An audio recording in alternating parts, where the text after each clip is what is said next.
Hi everyone. Thanks for having me here, and especially thanks to Michelle for inviting me. We met in New York when we were both working with Jill Beddy and got to do fun things like observe someone smoke crack cocaine and stuff like that. So we were having some good times in New York. I've just finished my PhD about reward processing in cigarette and cannabis users. I'm now doing a postdoc about a clinical trial testing whether ketamine can promote abstinence in alcoholics, which is probably a little bit more interesting than this, but hopefully this is interesting enough. So it's some of my PhD studies, and my supervisors were Val Curran and Celia Morgan. Celia's who I'm now working with. So I'll give a brief introduction to the area, and then I'll talk about one study about nicotine dependence and reward processing. So I designed a new task to measure drug and non-drug reward processing, basically motivation for cigarettes and alternative rewards, independent and occasional smokers, and we investigated behaviour on this task during ad libitum smoking and during acute nicotine abstinence. I was going to talk about another study which we investigated the effects of pramipexole, which is a dopamine agonist, on behaviour on this task, but we probably won't have enough time, although you can ask questions about that at the end if you're interested. And then I'll move on to two studies about cannabis use and motivation. The first studies are an experiment investigating the acute effects of two different strains of cannabis on effort-related decision-making, and the second study's just a comparison between cannabis-dependent and drug-using controls on the same effort-related decision-making task. And then there'll be a brief discussion. So what do I mean when I talk about reward processing? I interpret it quite broadly, so any psychological process which involves a reward, so something which reinforces our behaviour or something that we take pleasure from. So it could be consuming a piece of chocolate and really taking a lot of pleasure from that, or it could be being motivated and putting in effort to get that chocolate, or choosing that you want 5 pieces of chocolate now rather than 20p later. So all of those and many more I would consider reward processing, anything that involves rewards really. And so maybe a slightly controversial statement, but putatively all drugs with addictive potential are supposed to act on the mesocorticolimbic dopamine system. People suggest that with chronic use, this kind of system might have some sort of neuroadaptations, and it might lead to things like fewer D2 receptors in the striatum, or increased phasic dopamine firing in response to drug-conditioned cues, all of that kind of stuff. And so what does these apparent changes to this system mean in terms of reward processing, and specifically drug and non-drug reward processing? So does it necessarily mean that we become hypersensitive to drugs and hyposensitive to alternative rewards, non-drug rewards? And this might be the case because this mesocorticolimbic dopamine system is supposed to underlie various aspects of reward processing, especially motivation and learning. So Goldstein and Volkov's impaired response inhibition and salience theory of addiction basically states, along with a few other facets, that addiction is characterized by a hypersensitivity to drug rewards and a hyposensitivity to non-drug rewards. And following that, they argue that this kind of these changes to reward processing underlie some of the addictive behaviours. So perhaps if you're no longer motivated by social rewards and you no longer take as much pleasure as you used to as a function of chronic drug use, that might kind of act in a vicious cycle and lead you to want to take more drugs. And then obviously if you're hypersensitive to drugs, then that would kind of promote drug use in terms of motivation and pleasure. So what I'm going to ask is there evidence for this in terms of nicotine and cannabis dependence, whether addiction is associated with this hypersensitivity and hyposensitivity? So what do we know in terms of cigarette smoking and reward processing? I'm going to give a very, very brief introduction. We know a fair amount. For instance, we know that acute nicotine in humans enhances learning about monetary rewards. We know that it enhances motivation for sucrose rewards in rats. And in nicotine-dependent individuals, we know that acute nicotine abstinence seems to reduce motivation for money, and it increases intracranial self-stimulation thresholds in rats, which is supposed to be a crude measure of reward sensitivity. But as always, there's studies, which actually don't show any of those things. So to some extent, my research was trying to contribute to a quite mixed literature about nicotine dependence and acute nicotine abstinence effects on reward processing. But in particular, what did I think was missing? Well, there have only been very few studies which investigate cigarette and non-drug reward processing together in the same task using the same metric. And so if you're going to make the statement that there's a hypersensitivity to drugs and a hyposensitivity to non-drugs, it would make sense to use the same metric. And also, as I mentioned at the start, there's a whole host of reward processes. People generally seem to talk about reward processing in general, and I'll probably do that as well, but it makes more sense to think about how these might be changed specifically. So do motivation and liking both show the same decrease or increase, or is there kind of dissociations? And finally, money, which has been used as the most common non-drug reward, could be problematic in the sense that it can't be consumed like other non-drug rewards, and it can also be exchanged for anything else, including cigarettes or any other drugs. So I tried to design a task which addressed some of these concerns. So the hypotheses for my first study were that dependent smokers would have a greater motivation for and subjective liking of cigarettes compared with occasional smokers. It's not a particularly interesting hypothesis, but we hope to show that basic thing. And that occasional smokers would have a greater motivation for and subjective liking of non-drug rewards compared with dependent smokers. So that would show a hyposensitivity to non-drug rewards. And that acute nicotine abstinence, 12 hours of abstinence, would increase motivation for and liking of cigarettes and decrease it for motivation and liking of non-drug rewards, but only in dependent smokers. And that would show that the acute abstinence had kind of augmented the potentially existing differences. So we used 20 dependent smokers and 20 occasional smokers, and the dependent smokers smoked 10 or more cigarettes per day, and they were quite dependent, more than 6 or more on the FTND, and severe tobacco use disorder on the DSM. And occasional smokers smoked 5 cigarettes per week or less, and 1 or more per month, and weren't dependent on either of those dependence measures. And they were matched on these demographic variables. So the task that we used, called the Drug, Reward and Motivation Choice Task, which we called the Dream Choice Task. I just kind of plugged those words together to get a fun acronym. In this task, you can win cigarettes, music, chocolate to actually consume in a consummatory stage afterwards, and also just bits of paper, but that was just used as a neutral commodity to prove that all of the other rewards were motivating in both groups. So the actual task worked like this. You were faced with a series of choices between one reward and another, and then you would make a choice for which one you wanted to work for, and then you'd have a 7-second stage where you could press a button as slowly or as quickly as you wanted, depending as how motivated you were for that reward, and then you'd win points. And this lasted for about 25 minutes. There were 144 trials, and then that led to a certain amount of rewards that you'd accrued that you could actually consume in this 25-minute consummatory period where you weren't allowed to do anything else. And in that consummatory period, they rated the subjective liking of the rewards while they consumed them. So it was a crossover design. Both groups did both nicotine satiation and ad libitum smoking and 12 hours of nicotine abstinence. And each session lasted for about an hour and a half, and they were separated by 7 days. Checked with a carbon monoxide monitor in terms of whether they were abstinent or not. And so it was a group by smoking condition by reward type design. This is just kind of showing what happens. So come in, do some questionnaires, do the task, then do the consummatory phase, and then do some more questionnaires. So the main dependent variables were number of choices for each reward. So did you want more cigarettes more than chocolate and music, or vice versa? Although that's kind of relative preference, because obviously if you make a choice for cigarettes, you necessarily reduce the choice for something else.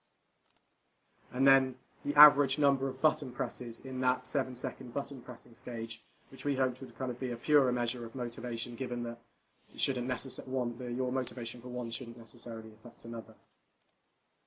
And then we measured subjective liking during the consumption stage, and we only analysed the first unit of reward that they consumed, which was the first quarter of a cigarette or chunk of chocolate or 30 seconds of music to try and stop any satiation effects. So here are the results for the choices. So in kind of reddy orange, we've got cigarettes, and then grey is music, and yellow is chocolate, and the dependent smokers are on the left, and the occasional smokers are on the right. So there was, surprisingly, no three-way interaction between group, smoking condition, and reward type. But there was a two-way interaction between group and reward, as you would expect. So the dependent smokers chose cigarettes more than the occasional smokers, to be expected. And the occasional smokers chose chocolate more than the dependent smokers, which need not kind of lead to a conclusion that the dependent smokers are hyposensitive to chocolate reward, because that just could have been a consequence of the more choices for cigarettes. Surprisingly, so there was an effect of abstinence in that cigarettes were chosen more in the abstinent condition compared with the ad libitum smoking condition. But that was collapsed across group, and so abstinence didn't have a significantly greater effect in the dependent group compared with the occasional group. But as you can see from the graphs, it does look like the difference in the dependent group is greater. So it may well have been a problem with our sample size. Probably could have increased the power by having more participants. So, but whether or not we would have found that three-way interaction, who knows? In terms of the button pressing, which we considered a more pure measure of motivation, there was a difference in the motivation for cigarettes between the groups, as you'd expect, but there were no group differences in terms of motivation for non-drug rewards, so no hyposensitivity to non-drug rewards in the dependent group relative to the occasional group. And there were also no effects of abstinence, which was quite surprising. In terms of the liking, so their subjective reports of how much they liked each reward when they were consuming them, from just -10 to +10. Again, the dependent smokers liked cigarettes more than the occasional smokers, but there were no other group differences, and there was no effect of abstinence. So, to discuss these points, the task and procedure worked quite well. There were group differences in terms of cigarette choices, button pressing, and liking. However, abstinence did increase choices for cigarettes, but there was a surprising lack of other abstinence effects, which could suggest that nicotine abstinence actually has either a null or, I would have to conclude null, but potentially a subtle effect which I didn't detect because of reduced power. So dependent smokers had greater motivation for and liking of cigarettes, which is sort of obvious, but this provides evidence for increased sensitivity to cigarette rewards in nicotine dependence. But there really wasn't much evidence for hyposensitivity to non-drug rewards, despite the strong predictions from the IRESA theory and a variety of other theories of addiction. And there was also a surprising lack of three-way interaction. But we've already talked about that. So now I'm going to move on to another section of research about cannabis and motivation. So I'll just give a bit of brief introduction to the context of the study. I was involved in a whole study, fMRI study, investigating the effects of two strains of cannabis on a variety of psychological and neural outcomes, which was funded by Channel 4 and Drug Science, and you might have seen it as the Drugs Live programme. And I was in kind of charge of a very small bit of the experiment about motivation, which unfortunately wasn't put on TV.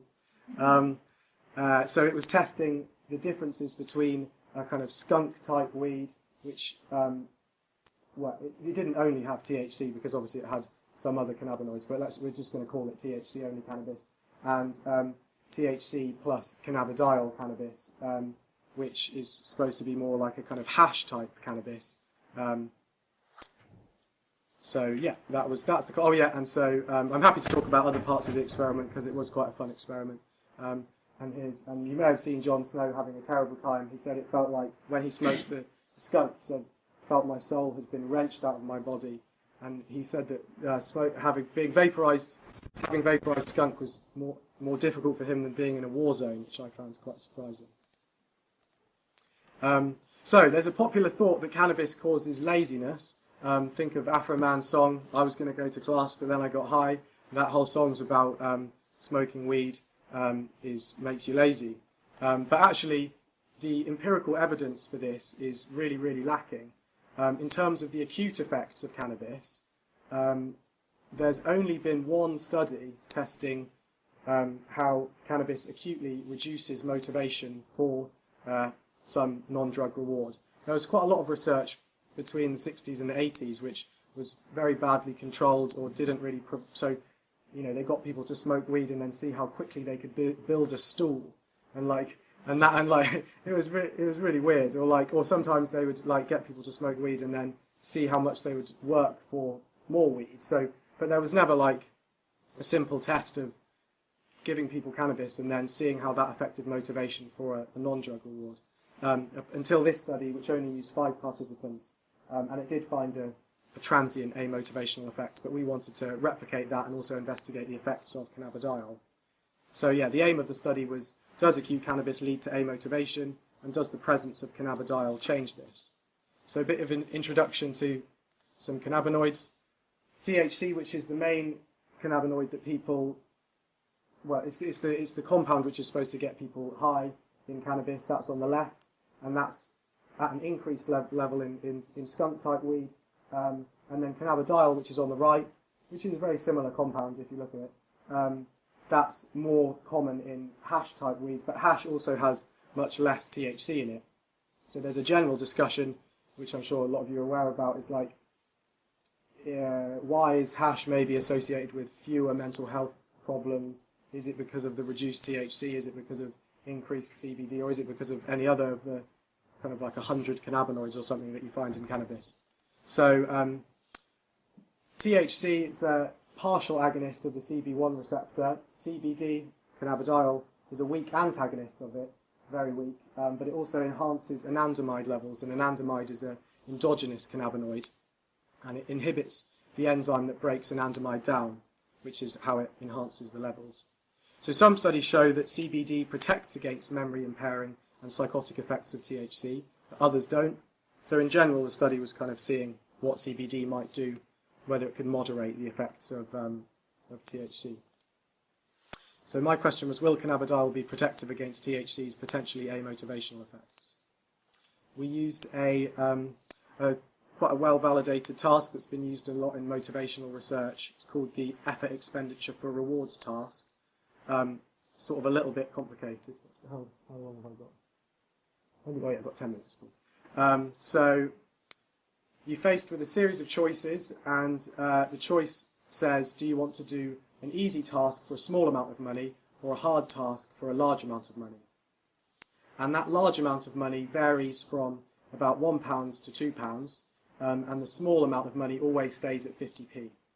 And if you choose the easy task, you have to do 21 button presses in 7 seconds, and if you choose the hard task, you have to do 100 button presses in 30 seconds.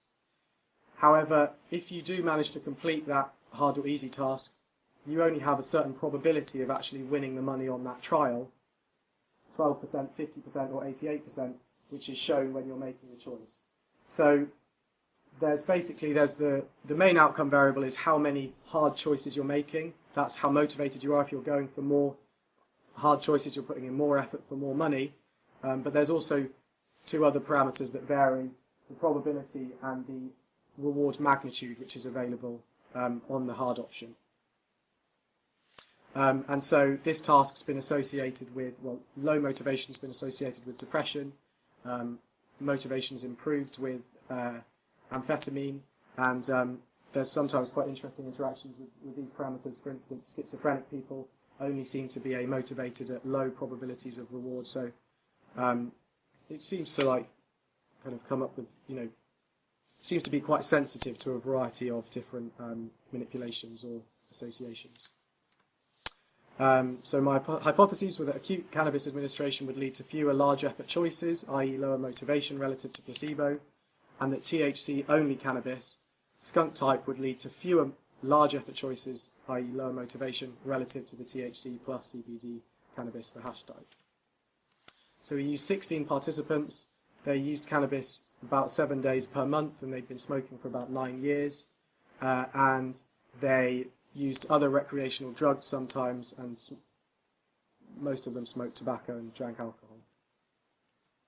So it was a repeated measures, double-blind, placebo-controlled experiment. There were 3 sessions which were counterbalanced. There was the placebo cannabis, which had cannabinoids basically removed, but it still smelt like weed. THC cannabis, THC-only cannabis had 12% THC, but basically no CBD. And the THC plus CBD cannabis had 6% THC and 7.5% CBD. So the target cannabinoid levels, or doses we were aiming for, were 8 milligrams of THC in the THC-only cannabis, and 8 milligrams of THC and 10 milligrams of CBD in the THC plus CBD cannabis.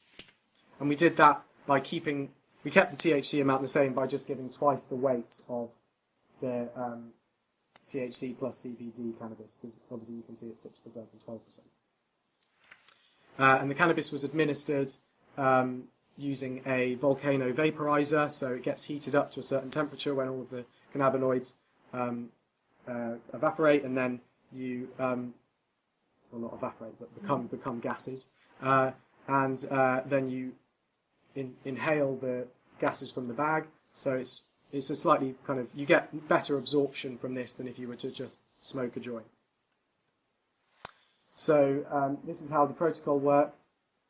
They came in, did some questionnaires, then they got given the cannabis that they were given, then they spent about an hour in the scanner, and then they got given a top-up dose to make sure that they were still at the same kind of level of stoned, and then they did some behavioural tasks, and the effort was part of that.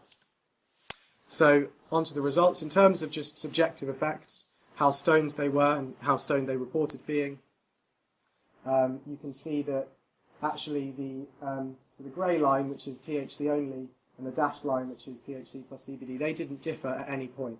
So it's quite interesting that if CBD were to have positive effects in terms of mental health outcomes, then it would be quite a nice public health message that you can potentially ameliorate or reduce some problems while at the same time getting as high as you would if you were still smoking the skunk type weed. So in terms of the results of the effort, we use generalized estimating equations to analyze the data, which is kind of quite similar to mixed effects modeling, but we had a dichotomous outcome of easy or hard option. So yeah, that was the way that we analysed it. We didn't use a normal ANOVA.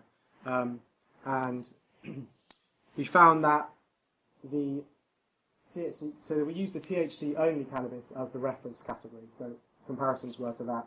So placebo led to greater motivation than THC-only cannabis, so it seems like there is a transient amotivational syndrome, if you want to call it that, after you've smoked cannabis. However, the presence of cannabidiol didn't affect the main effect of number of high-effort choices. As you can see, those bars are very similar. But interestingly, when you look at the interactions with the parameters, the THC-only cannabis actually led to greater sensitivity to the probability and reward magnitude, which in a way is the opposite of what you might expect. So as they increased, people on the THC-only cannabis, their motivation increased more than if you were given the THC plus CBD cannabis. So in a way, it seemed like CBD was sort of taking away your sensitivity from the task parameters. So on to the last study. We've seen that acute cannabis reduced motivation for monetary reward, but is cannabis dependence associated with amotivation? I feel like this is a more important question, but obviously a much harder one to answer. And my study is just kind of it's a relatively small cross-sectional study, so it definitely doesn't answer this question, but it provides some data to contribute to it. Because I feel like it's more important to know about whether years of cannabis use leads to a kind of chronically amotivated state rather than whether smoking weed leads to a very transient amotivational state. So previous research on this is quite mixed. Survey research suggests really no relationship between cannabis use and amotivation. There was one task-based study reported amotivated heavy cannabis users. They were adolescents compared with non-users, but they didn't report other drug use or depression. So it's difficult to know. There could have been confounders, basically. So we just had one hypothesis, that the cannabis-dependent group would have lower motivation for monetary reward in the same task that I've already described than a non-dependent drug-using control group. So in order to be in the cannabis-dependent group, you had to score 3 or more on the severity of dependence scale for cannabis, and you had to smoke skunk 50% or more of the time when you were using cannabis, and you weren't dependent on any other drug apart from cannabis or tobacco. And the drug-using healthy controls were selected in order to use a similar amount of other illicit drugs, so to try and match that, but who weren't dependent on any drug apart from tobacco. And that was determined by SDS, severity of dependence scale, being lower than 3. And we excluded anyone who had a current mental health problem or used psychiatric medication. So 20 in each group. They were matched on age, gender, education and other drug use, which was really great, but they were not matched on depression and tobacco use, which is, I guess these things always happen with cross-sectional designs like this. So I've already described this task. It's exactly the same task. We asked all of the participants to be abstinent from all drugs apart from tobacco for at least 12 hours. We didn't check. We did urine tests, but of course cannabinoids stay in the urine for around 28 days, so there's no way of checking whether someone has smoked weed or not. But we hoped that most of them had, because we told them to. And yeah, it was just one session comparing the groups. So it turned out there was no difference between the groups. The cannabis-dependent group, very, very slightly, but no significant difference on the generalized estimating equation model. And that's quite surprising, given that they were actually more depressed, significantly so, than the drug-using controls, which is maybe a criticism because potentially the task hasn't even picked up on something that you might expect it to. But it's interesting that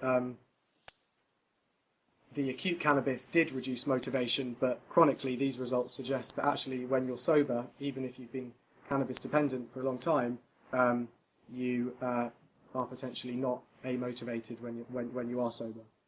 And there were no interactions between group and task parameters.